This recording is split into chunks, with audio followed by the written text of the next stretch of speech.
The Denver Nuggets, they are about to start the last stretch of the season. The Nuggets are coming off of an all-star break, at least everybody except for Nikola Jokic and Jamal Murray. Jamal Murray and Nikola Jokic thankfully at least got 3 days to have off, including travel, obviously on Monday to get back to Denver or do whatever they needed to do. But I got to tell y'all, this is go time. This is the opportunity for the team. This is the opportunity for the Denver Nuggets. This is the opportunity for everybody just to get the ship right. It doesn't mean everything has to be perfect, but there needs to be an expectation set that we're going to do the very best we can, and it starts at the top. Y'all know what time it is. This is Locked On Nuggets. This is Swiper. Let's get to it.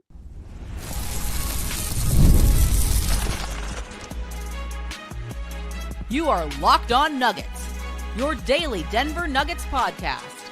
Part of the Locked On Podcast Network, your team every day.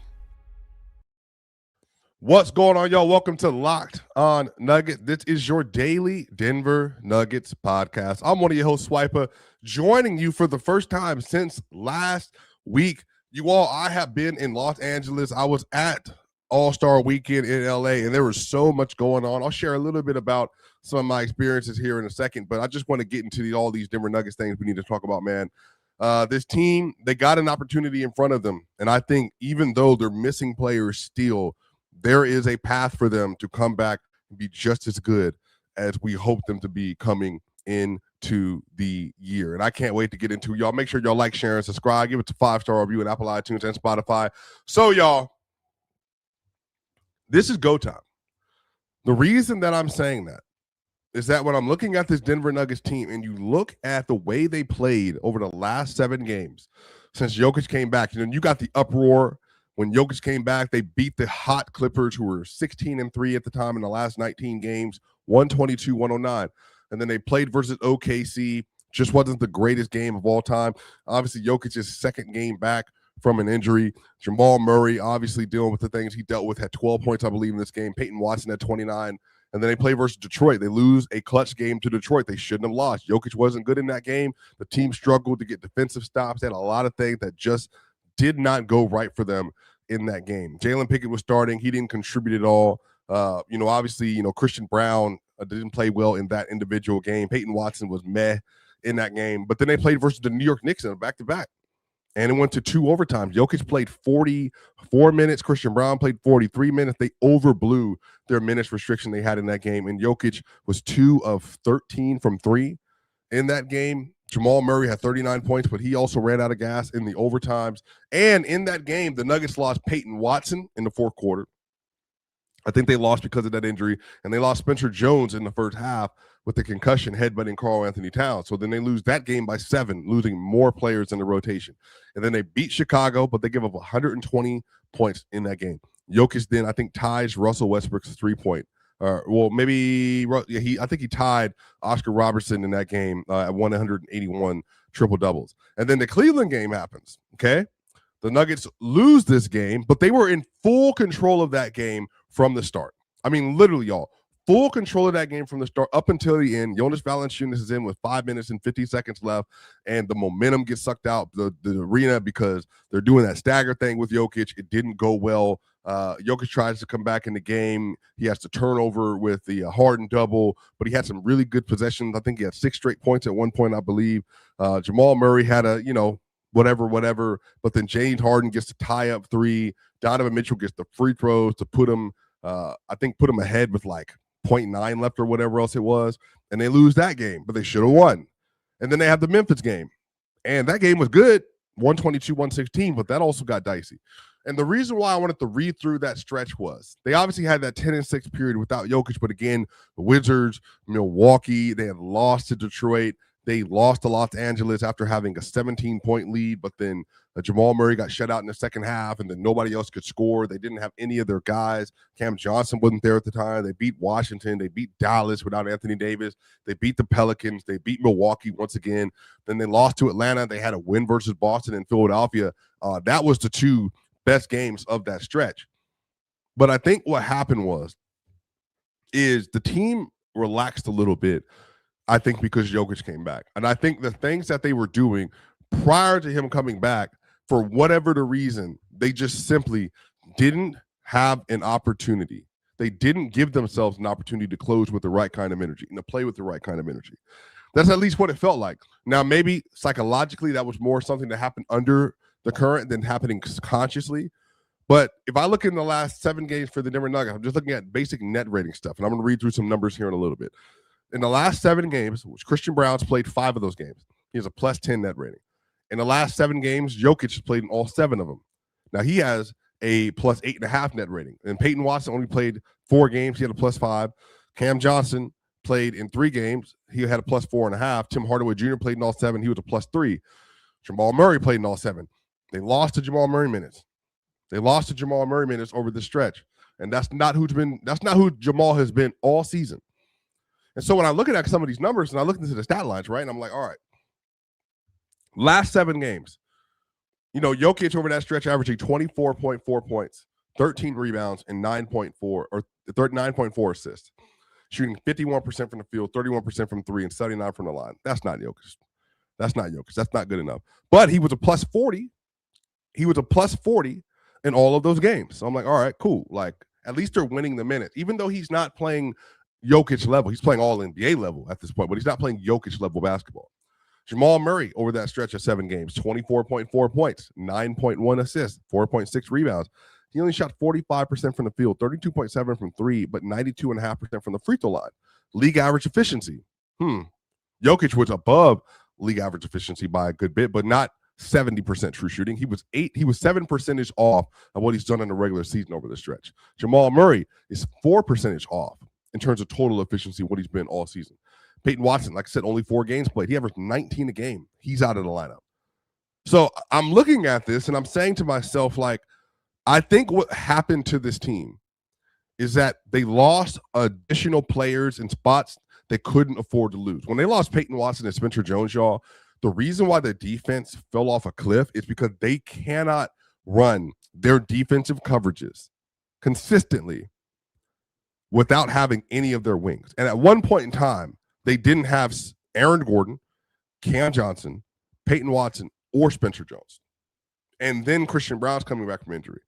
And then some of my criticism with Adelman was I just don't like the way he's running the rotation. And Zeke Naji and Deron Holmes are sitting on the bench, but the Nuggets don't have a 4. They're literally playing Bruce Brown 38 minutes in some of these games, and he's closing at the 4 lineup. That just doesn't make any sense. You have to get size on the floor for Denver to do what it does best.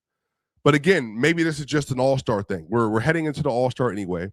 We know our guys are hampered. Jokic is still dealing with a knee injury. He has a wrist injury he's been dealing with for off and on for 4 years at this point. And then obviously, Jamal, his legs might just be taxed a little bit. We just need to get into the All-Stars break clean. Maybe that's what it was. But I will say this, you all. They have to, I think, to be able to get a new mindset when it comes to playing basketball tomorrow. They have to be able to turn on the switch. Now, this doesn't mean, remember, Matt, in 23-24 when the Nuggets went like, dude, I think the Nuggets must have went like 16-5, 17-5 last 22 games of the year or something, and they got all the way up to tying with OKC with 57 wins for the number 1 overall seed, but they had the Spurs loss, which, probably changed some of their fortunes for the playoffs. Like, that stuff had happened. But I think the thing that we ran into in this situation is I think this team, man, they have to be able to come out playing on purpose. They have to have their wits about them. They got to get to a place where they can look at themselves and say, we expect better from each other. We expect better from ourselves. And I think that starts with Jokic. Now, again, it's hard. It is hard for me to be super critical of Jokic because any other player coming back from an injury that kept him out for 4+ weeks in the first 5-7 games, you're like, they're not going to be great in that stretch. And I agree. But with Jokic, some of it was a mental thing. Like even just the way he was playing, it looked like he was just moping a little bit. And some of this is the turnovers that he was having. I didn't even read that off. Jokic is not a high turnover player.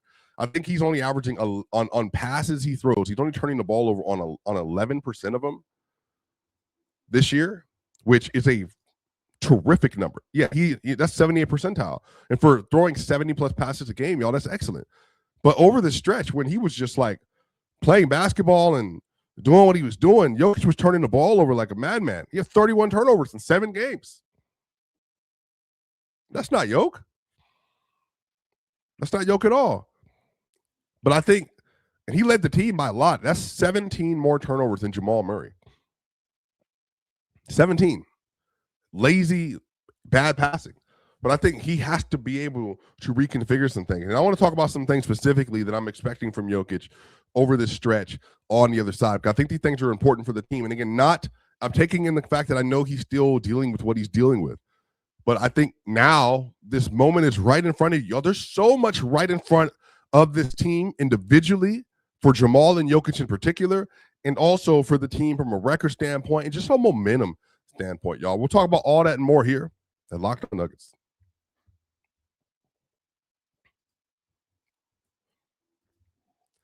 Ever wanted to experience the NBA Finals live and in person? FanDuel is giving you the chance to turn that dream into a reality with their NBA sweepstakes. Now, here's how it works. Use your profit boost on any NBA future, and you'll automatically be entered for a shot to win an NBA Finals trip for 2. That's right. Flights, tickets, the whole experience. If you're already looking at the board and thinking about which team can make a deep run, this is the perfect time to lock it in. I love futures this time of the year. Whether it's picking a team to win a championship or, to grab a conference title, it adds an extra layer of excitement for every game down the stretch. And now not only can your pick cash, but it can also send you to the NBA Finals. Visit FanDuel.com to get started. Use your profit boost on an NBA future and get entered for your chance to win a trip to the NBA Finals.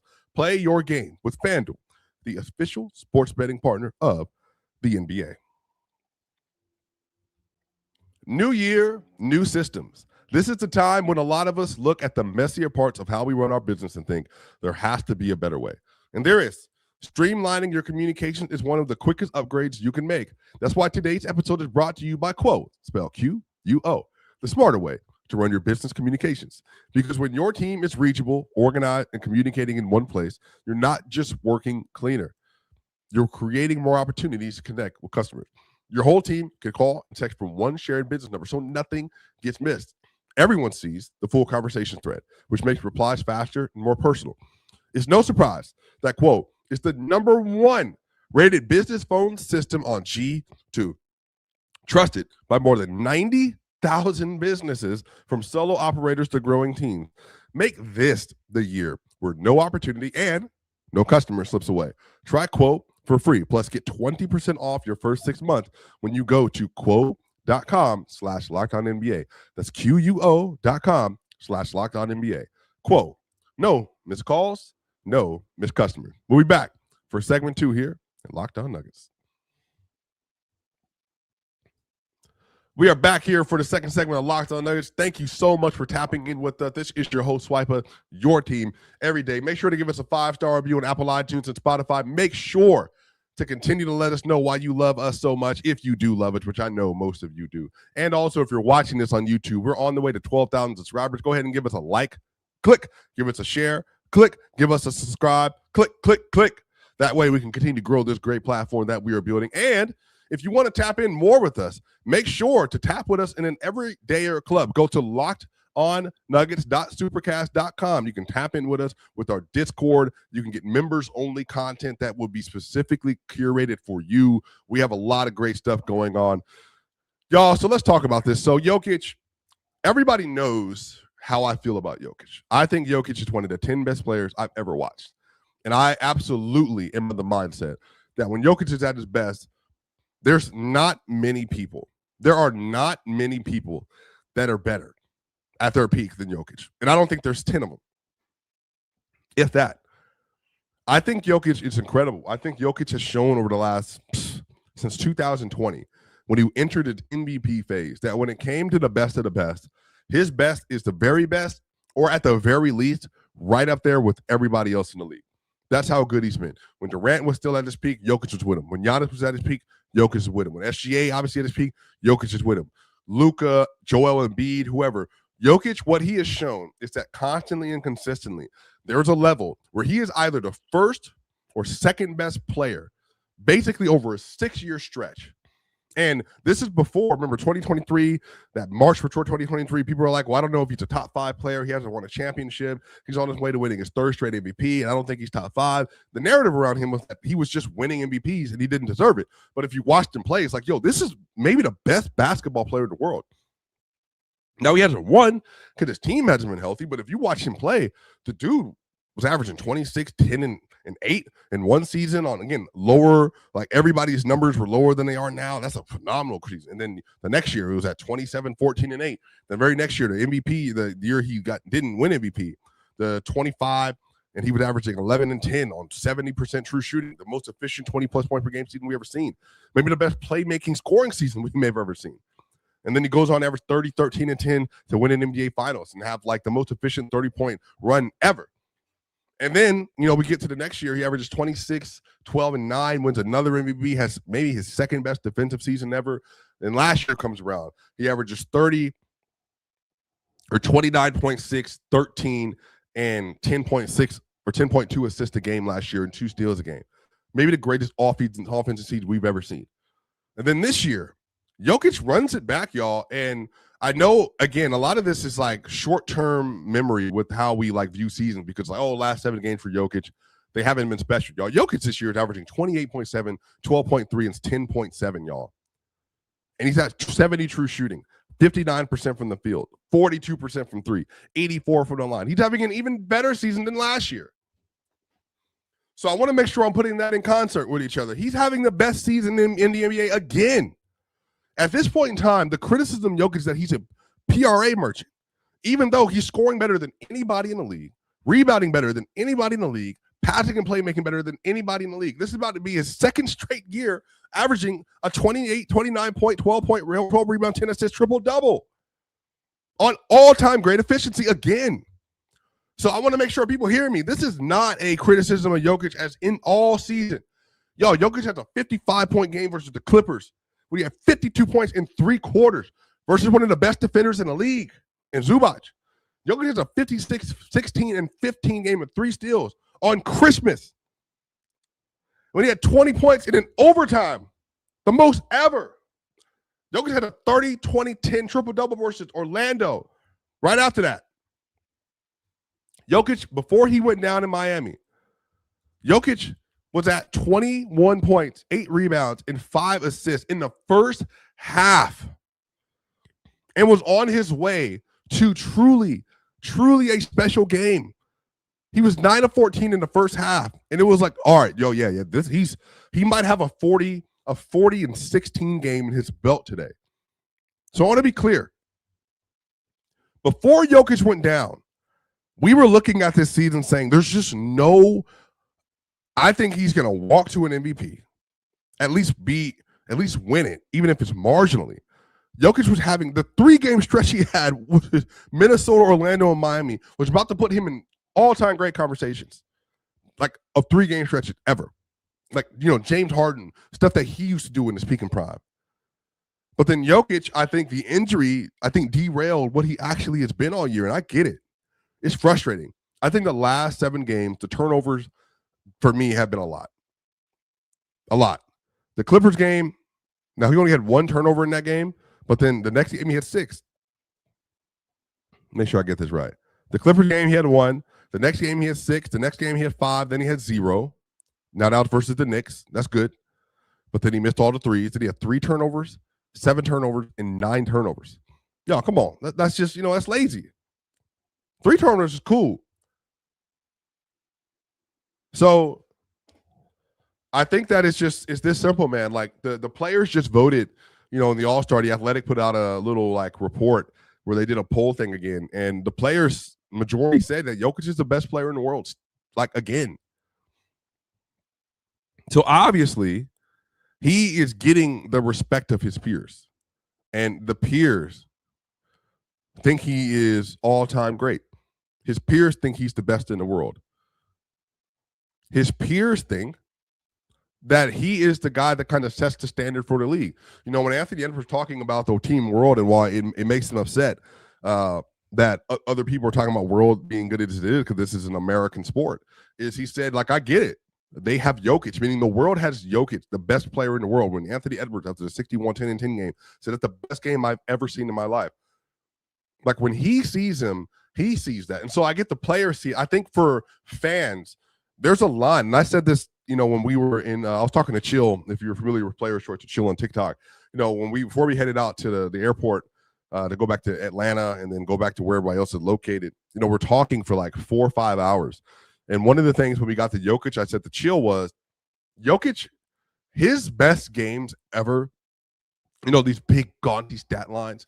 Some of my favorite, most dominant games ever from Jokic are like the 4-point, 16 assist game versus Detroit, or the 10-point, 16 rebound, 12 assist game that he had versus Milwaukee a couple of years ago, like where it was just like he was in complete control of the game, didn't even try to score. Games that he has like, 17 points, 15 rebounds, 13 assists, or just even lower than that. Like those are the reason why Jokic is so great is his control. And then when he's able on the other end to give effort defensively, then I think that is like when he's at his best, which has been in the playoffs. Like say what they want, but like last year, the Nuggets defense was 15 points better with Jokic. And I thought he had a really good playoff run for the most part. I thought he did some things really well. Obviously, the championship year, he was phenomenal on both ends. So Jokic has shown these peaks that are like insane.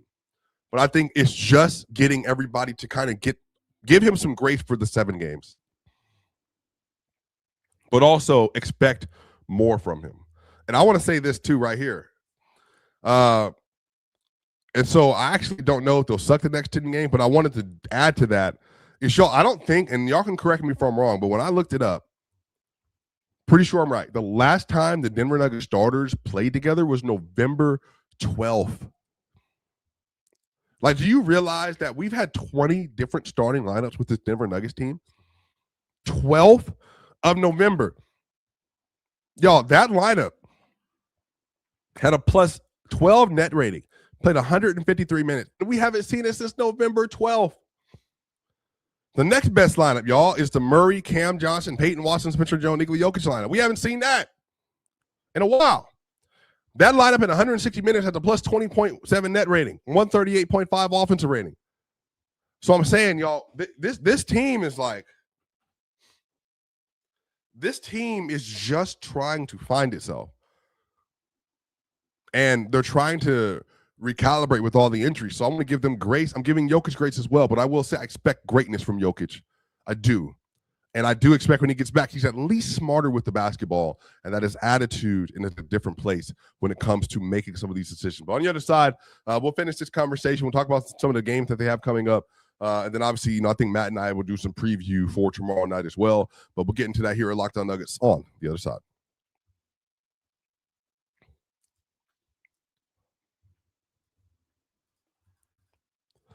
Workplace chaos, deadline stacking up, inbox overflowing, and the one position you have to fill is still sitting open. When the pressure's on and you need the right hire, this is a job for sponsored jobs. Indeed, sponsored jobs helps you to reach people who actually fit what you're looking for: skills, experience, location. So you're not just hoping the right candidate stumbles across your post. And here's the stat that says it all. In the minutes I've been talking to you, companies like yours have made 27 hires on Indeed, according to Indeed data worldwide. So if you're hiring, spend less time searching and more time interviewing candidates who can check all your boxes with Indeed sponsored jobs. Spend less time searching and more time actually interviewing candidates who check all your boxes. Less stress, less time, more results. When you need the right person to cut through the chaos, this is a job for Indeed sponsored jobs. And listeners of the show will get a $75 sponsored job credit to help get your job the premium status it deserves at Indeed.com/podcast. Just go to Indeed.com/podcast right now and support our show by saying you heard about Indeed on this podcast. Indeed.com/podcast. Terms and conditions apply. Need to hire? This is a job for Indeed sponsored jobs. We'll be right back for the final segment here at Locked On Nuggets. We are back for the final segment here of Locked On Nuggets. Shout out to you all. Maybe good news on the horizon. Vinny Benedetto. Shout out to our brother Vinny Benedetto, Nuggets beat writer for Denver Gazette, says that it sounds like Aaron Gordon participated in parts of today's practice. Peyton Watson has not practiced yet, but he's getting shots up after practice.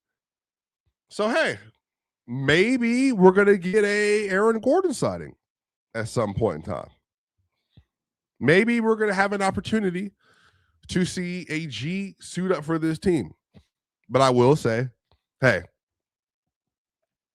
just get healthy, brother. Just get healthy, brother. That's all that matters. Just get healthy. Take care of your business. Honestly, y'all, at this point, AG, you stay until the middle of March if you need to. Because what I will say is this team needs to get to a place. Like, it needs to get to a place where they're able to just have AG be in the lineup and stay in the lineup. And that's not an AG indictment in any way, shape, or form. It's simple as this. Hey, dude, this team is like way better with you. Way better with you. And they need you in order to be as good as they're supposed to be. So I do hope that as time goes on, that he gets healthier and that he's able to stay in the lineup and do what he needs to do. And this team is just like, the defense is not the same without him. Their identity is not the same. They're not as physical without him. He's a very, very important part of this team. And we saw what happened last year in the playoff when he got hurt going into Game 7. Like, if he was there in Game 7, maybe things turn out different. He's that important to this team. Ryan Blackburn said he asked David Adelman about Spencer Jones' contract conversation today. He said talks are ongoing, and there will be additional talks when they land in L.A. this afternoon, both regarding Jones and signing additional buyout candidates. The deadline is applying pressure. Now, I'll say this. There seems to be a number Spencer Jones and his agent are looking for, and I hope that they get it. I hope that they're able to get Spencer Jones on the floor, because the thing that I have seen to be one of the most glaring David Adelman issues is that he is not very pressed to play Zeke Naji. He is not very pressed to play Deron Holmes. And they need size, and they need size at that 4. They need size at the 4. So if that's the case, they got to be able to get Spencer Jones back ready for tomorrow. So per Bennett Durando, again, shout out to Bennett Durando. Look at all the great people covering the Denver Nuggets. Ryan Blackburn, Mile High Sport. You got Vinny for the Denver Gazette. You got Bennett Durando for the Denver Post. Matt Moore, Action Network, Locked On. Wow, just a great host of people. DNVR doing a great work. You got Katie, Wingy, and all of them with Altitude and Vic. Dempsey, just incredible, man. Look at us, man. Look at Denver showing up. Bennett said the Nuggets have to fill one of their open roster spots by tomorrow. David Adelman says the front office conversation with Spencer Jones will continue when the team lands in LA later. As said, Denver is still looking at the buyout market candidates and potential two-way fits for when Jones is converted. Y'all, here's the thing. It seems like the most obvious thing to do is to sign Spencer Jones and to sign Lonzo Ball. It seems like the most obvious things for them to do based on need is Spencer Jones, you got to play. So if we got to go over the tax, it is what it is, dude. Like, I mean, I don't know what to tell the Crockets at this point. Like, hey, you want to win? You don't have a power forward your coach trusts. Okay, then your coaches are going to play Zeke Naji and them consistently. You got to have Spencer Jones. Deron Holmes isn't ready yet. Spencer's older. He's played many years at Stanford. He obviously has G League experience. Like, he's a player that you're going to have to play and pay. And you also need another guard that can defend. So, hey, take a flyer on Lonzo. It can't be worse than Reggie Jackson. And Reggie had some really good moments for this team, namely in Game 7 in the first half. He was cooking. So,